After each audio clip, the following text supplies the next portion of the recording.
C.H. Spurgeon's Autobiography, Chapter 22. The Lord's Hand Behind the Maid's Mistake. The life of Jonah cannot be written without God. Take out of the prophet's history, and there is no history to write.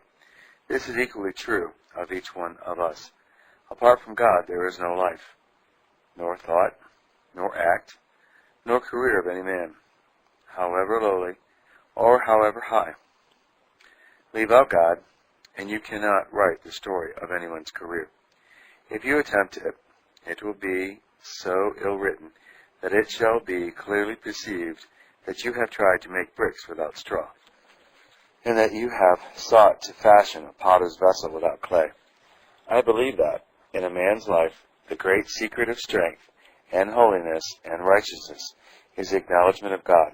When a man has no fear of God before his eyes, there is no wonder that he should run to an excess of meanness and even to an excess of riot.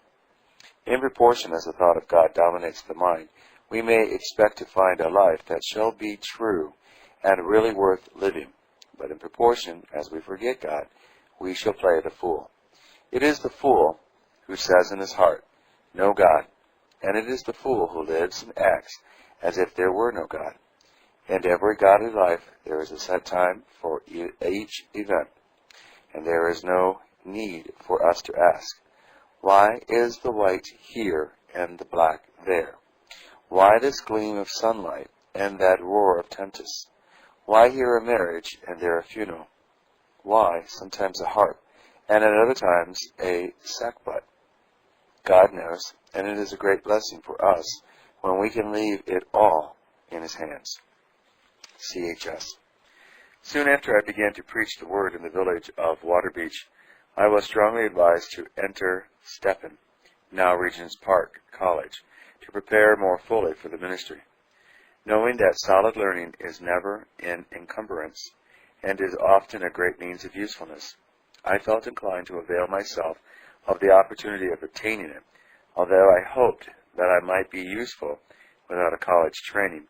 I consented to the opinion of friends that I should be more useful with it. Dr. Angus, the tutor of the college, visited Cambridge, and it was arranged that we should meet at the house of Mr. Macmillan, the publisher. Thinking and praying over the matter, I entered the house exactly at the time appointed, and was shown into a room where I waited patiently a couple of hours, feeling too much impressed with my own insignificance and the greatness of the tutor from London to venture to ring the bell and make inquiries as to the unreasonably long delay. At last, Patience having had her perfect work, and my school engagements requiring me to attend to my duties as an usher, the bell was set in motion, and on the arrival of the servant, the waiting young man was informed that the doctor had tarried in another room until he could no longer stay, and had gone off to London by train. The stupid girl had given no information to the family that anyone had called, and had been shown into the drawing-room, and consequently the meeting never came about, although designed by both parties. I was not a little disappointed at the moment, but have 1,000 times since thanked the Lord very heartily for the strange providence that forced my steps into another path. Still holding to the idea of entering the collegiate institution, I thought of writing and making an immediate application, but this was not to be. That afternoon, having to preach at one of the village stations at the Cambridge Lay Preachers Association, I walked slowly in a meditative frame of mind over Midsummer Common to the little wooden bridge which leads to Chesterton, and in the midst of the common I was startled by what seemed a loud voice, but which may have been a singular illusion. Whichever it was, the impression was vivid in an intense degree. I seemed very distinctly to hear the words, "Seek thou great things for thyself, seek them not." This led me to look at my position from another point of view, and to challenge my motives and intentions. I remembered the poor but loving people to whom I ministered, and the souls which had been given me in my humble charge. And although at that time I anticipated obscurity and poverty as the result of the resolve, Yet I did there and then solemnly renounce the offer of collegiate instruction, determining to abide for a season at least with my people and to remain preaching the word so long as I had strength to do it. Had it not been for those words, in all probability I had never been where and what I now am. I was conscientious of my obedience to the monition, and I have never seen cause to regret it. Wait upon the Lord for direction will never fail to afford us timely imitation of His will. For though the ephod is no more worn by a ministering priest, the Lord still guides His people by His wisdom, and orders all their paths in love and in times of perplexity, by ways mysterious and remarkable. He makes them to hear a voice behind them saying, "This is the way, walk ye in it."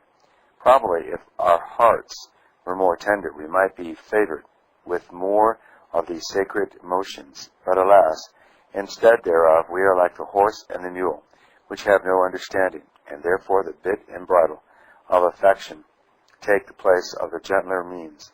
Else might this happier method be more often used, to which the psalmist alludes when he says, "Thou shalt guide me with thine eyes." The following letters give further particulars concerning the proposed college course. Cambridge, February 24, 1852. My dear Father, Mr. Angus, the tutor of Stephen College, preached for us on Sunday, February 1st. Being at my place, I had no opportunity of seeing him, and was very surprised when, on Monday, I was told that he wanted to see me. I assured you, I never mentioned myself to him, nor to anyone. This came unexpectedly. I suppose the deacons of our church, hearing of my doings at Waterbeach, had thought right to mention me to him. While I was at the place of meeting, but by a very singular occurrence, we missed each other. He waited in the parlor while I was shown into the drawing room, and the servant forgot to tell him I had come. As he was going to London and could not wait, he wrote the enclosed.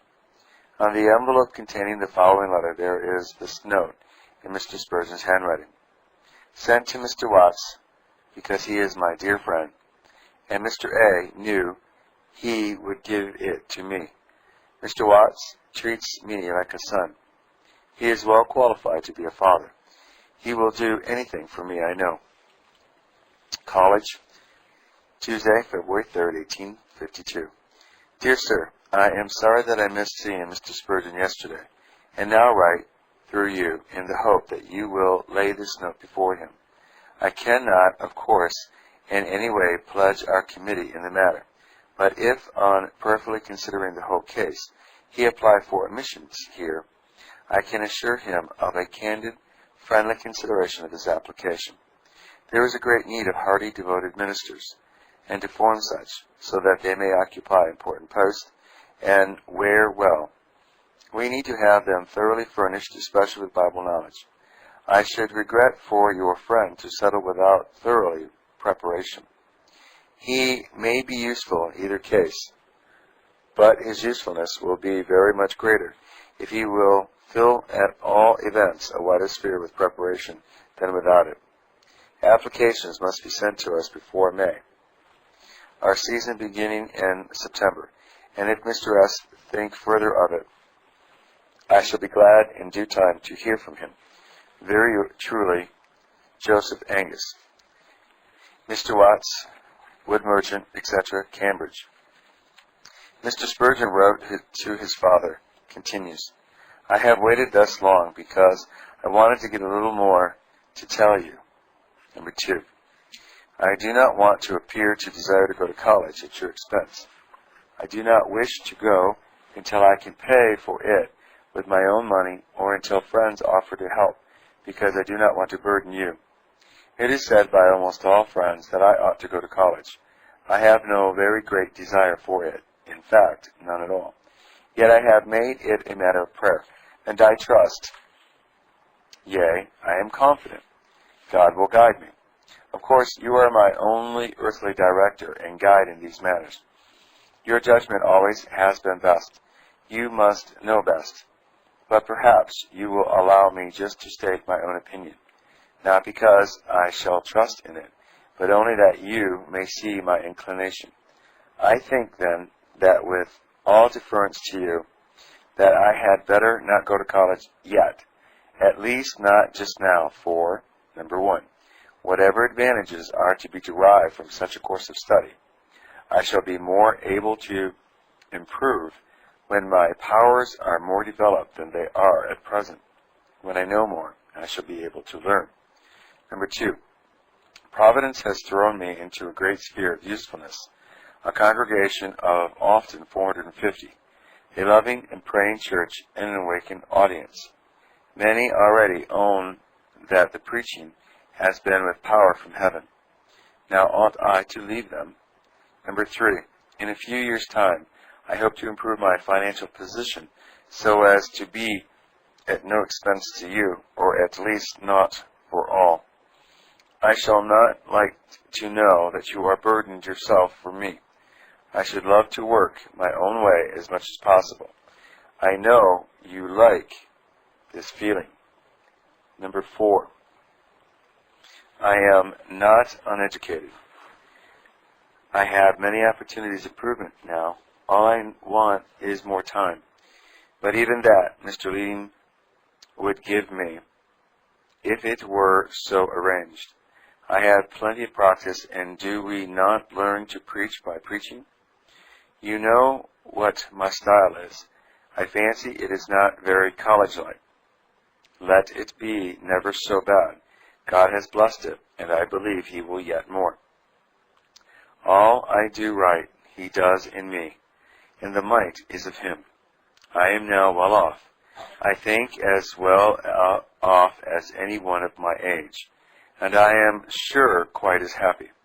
If I were in need, I think the people might be able to raise more for me. Now, shall I throw myself out and trust in Providence as to whether I shall ever get another place as soon as I leave college? Number five, but no, I have said enough. You are to judge, not I. I leave it to God and yourself. But still, I should like you to decide in this way. Of course, I have a will, and you now know it. But I say, not mine, but your will and God's will. I have just acknowledged the letter and said that I could make no reply until I had consulted my friends. I think it might be as well, if you think so too, to let Mr. Angus know as much as is right of my present position, that he may be favorable towards me at any future time. I hope you will excuse my scrawl, for believe me, I am fully employed. Last night I thought of writing, but was called out to see a dying man, and I thought I dare not refuse. The people at W would not like to get even a hint of my leaving them. I do not know why they love me, but they do. It is the Lord's doing. Give my love and many thanks to dear Mother, Archer, and sisters. If at any time you think a letter from me would be useful, just hint as much, and I will write one. May God keep me in every place from every evil, and dwell with you, and abide with you forever. And with my best love, I am, dear Father, your affectionate son, Charles. Extract from C.H. Spurgeon's letter to his father, March 9, 1852. I have all along had an aversion to college, and nothing but a feeling that I must not consult myself, but Jesus could have made me think of it. It appears to my friends at Cambridge that it is my duty to remain with my dear people at Waterbeach. So says the church there, unanimously. And so say 3 of our deacons at Cambridge. Letters from Deacon King to C.H. Spurgeon's father. Waterbeach, March 20th, 1852. Dear Sir, having heard with deep regret of your intentions of placing your son at Stepney College, I write to say that if you were aware of all the circumstances connected with his ministry at Waterbeach, I think you would defer doing so, at least for a time. Allow me to say that since his coming, the congregation has very much increased, the aisles and vestibule being often full, and many go away for want of room. But there are several cases of his being made useful, and awakening the careless, and although we have only known him about 5 months, the attachment is as strong as if he had been acquainted with him for many years. And if he were to leave us just now, it would be the occasion of general lamentation, mourning, and woe, added to which he has no wish to go, but rather the reverse, and his friends in Cambridge, who previously recommended his going, now hesitate and feel disposed to alter their opinion. If you, sir, could come over and see for yourself, you would find that this account is not exaggerated, but perhaps would be ready to exclaim, "The half was not told me."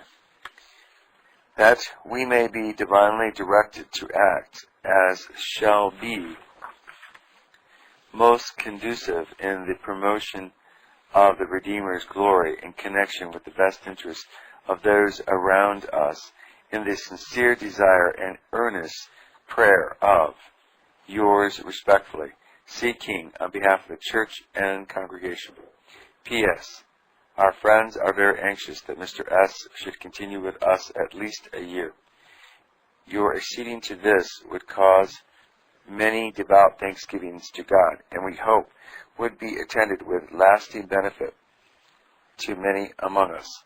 A line to this effect would much oblige. April 6, 1852. My dear Father, I am sorry that anything I said in my letter should have grieved you. It was nothing you said that made your letter a sad one.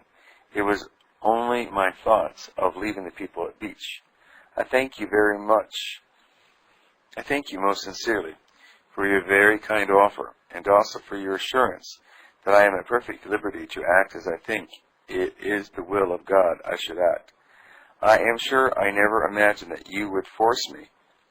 It was only my poor way of expressing myself that caused the blunder, and I do now most affectionately entreat forgiveness of you if I said anything that had a shadow of wrong in it, or if I have thought in any wrong manner. I have desired all along to act the part of a dutiful son to an affectionate parent, and if I fail, I feel sure that you and dear mother will impute it rather to my weakness in acts than to a want of love.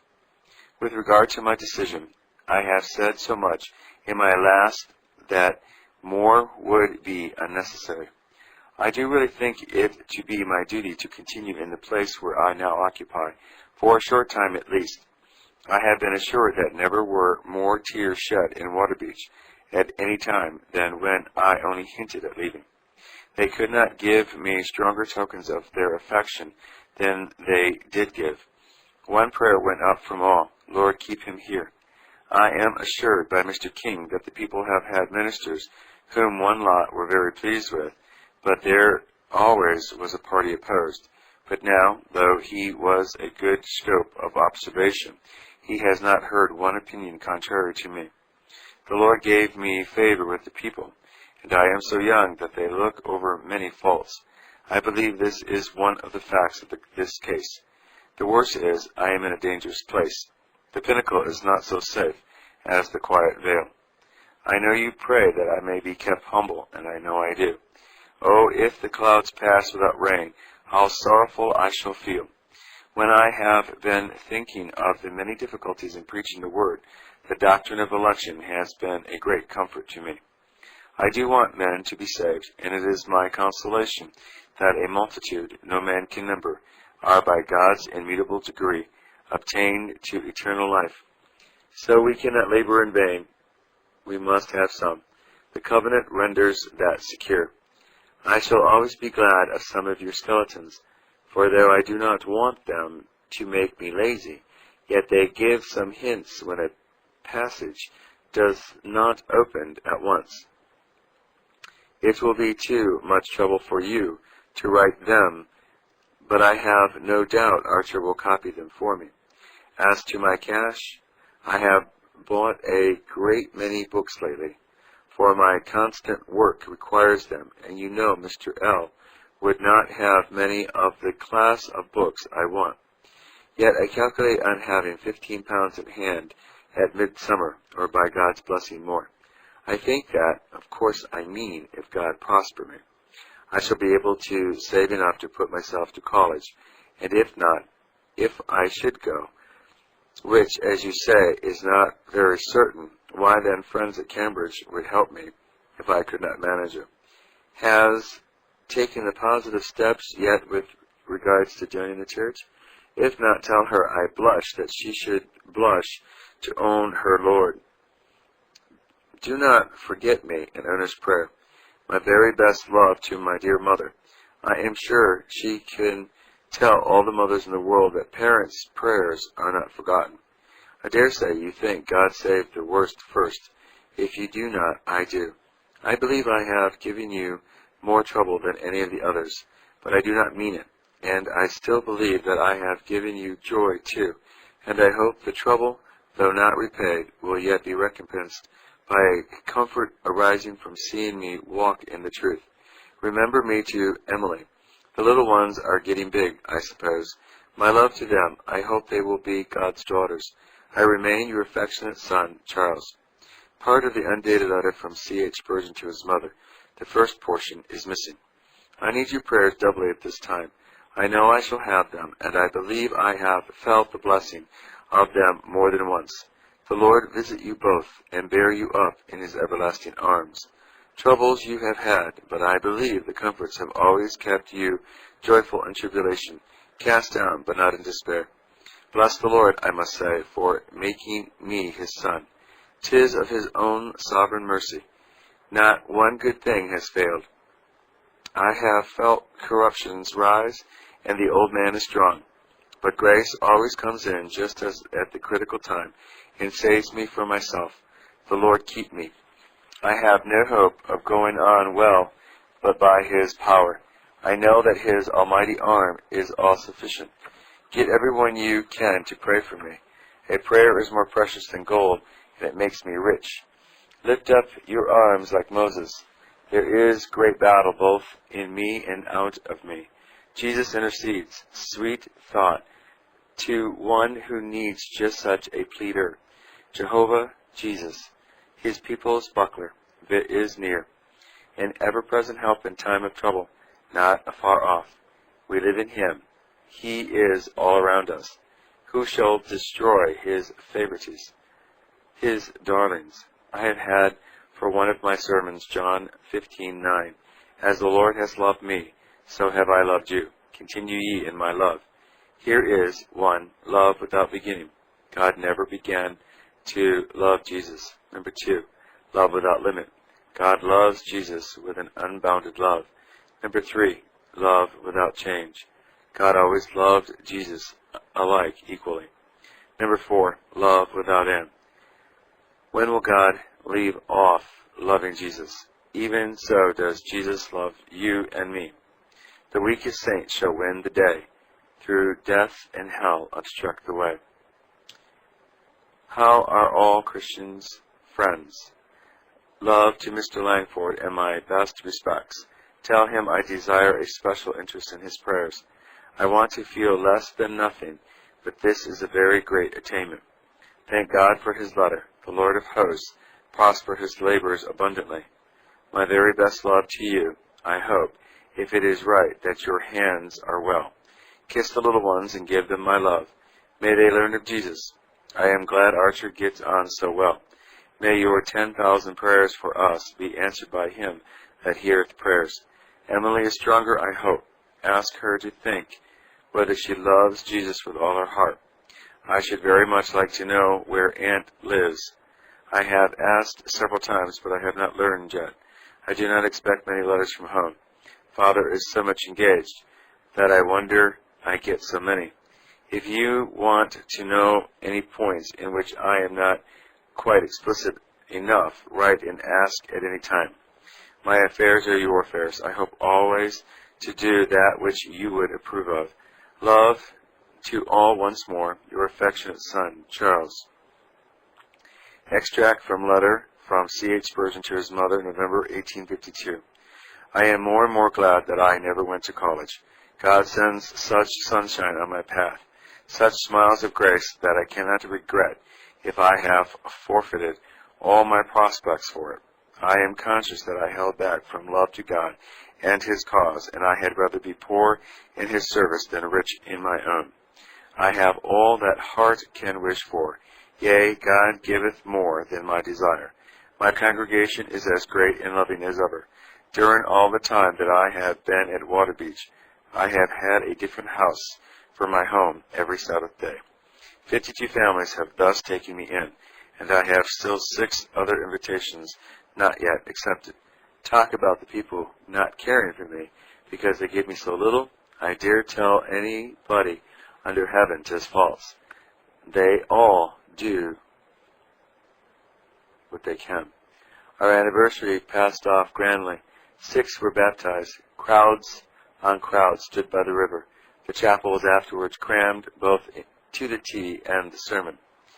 At this anniversary in 1852, my venerable friend, Mr. Cornelius Evelyn of Bury St. Edmunds, as a man of mark in this region, was requested to preach, and right well do I remember his hearty compliance with my request.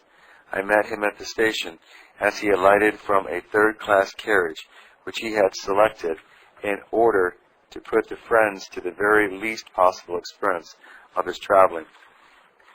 His bulk was stupendous, and one soon saw that his heart was as large as his body. There was a baptismal service in the river in connection with the anniversary, but Mr. Alvin said that he could not go into the water with us, for if he got wet thorough, there were no garments nearby than Bury St. Edmunds that would fit him. He gave me much sage and holy advice during his visit, advice which came to me with much the same weight as Paul's words came to Timothy. Footnote. Mr. Alvin delighted to tell the story of this visit. In his diary that evening he wrote, "Have preached today at Waterbeach for C.H. Spurgeon. He is a rising star. He will one day make his mark upon the denomination." Mr. Alvin used to say, "That day I preached for Mr. Spurgeon, and he gave out the hymns for me.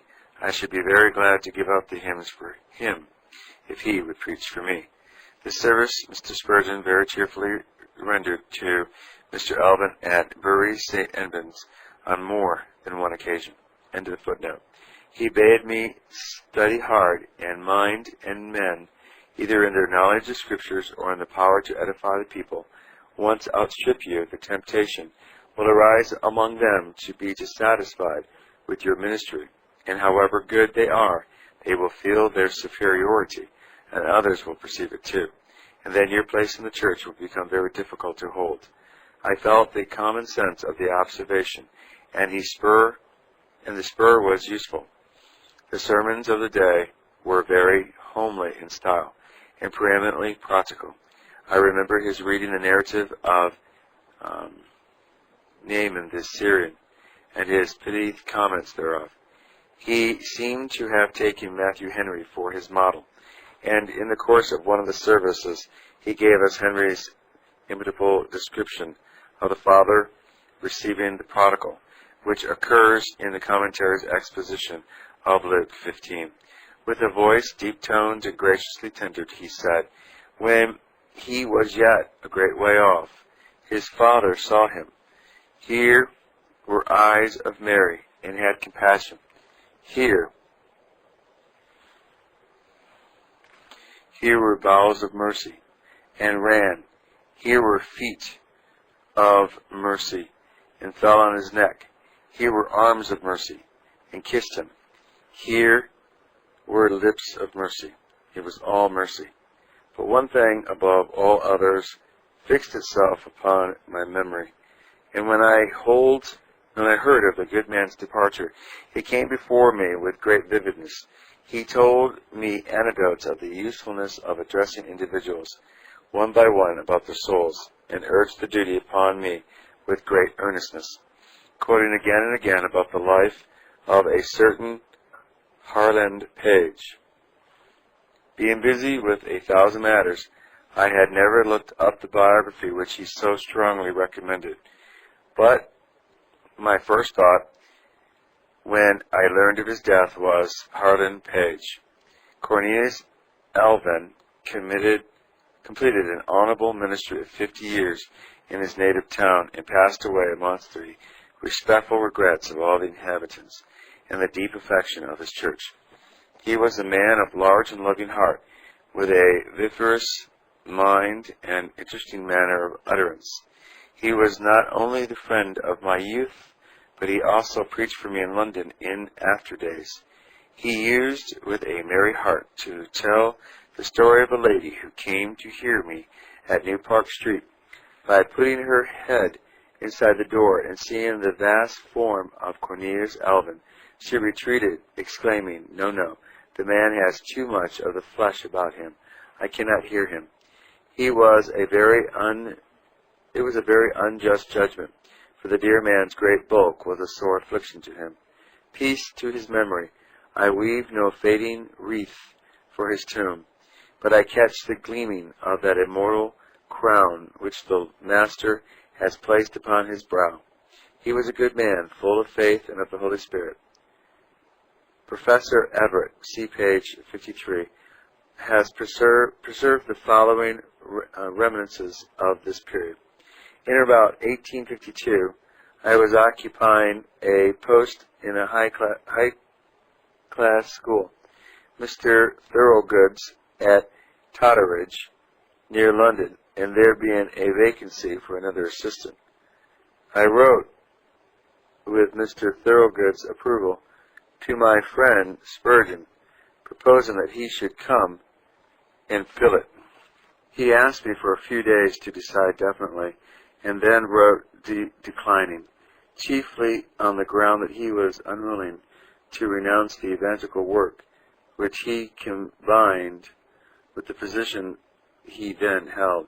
He stated then, or in a subsequent letter, that he had preached more than 300 times in the previous 12 months, and that the chapel at Waterbeach was not only full, but crowded with outside listeners at the open windows.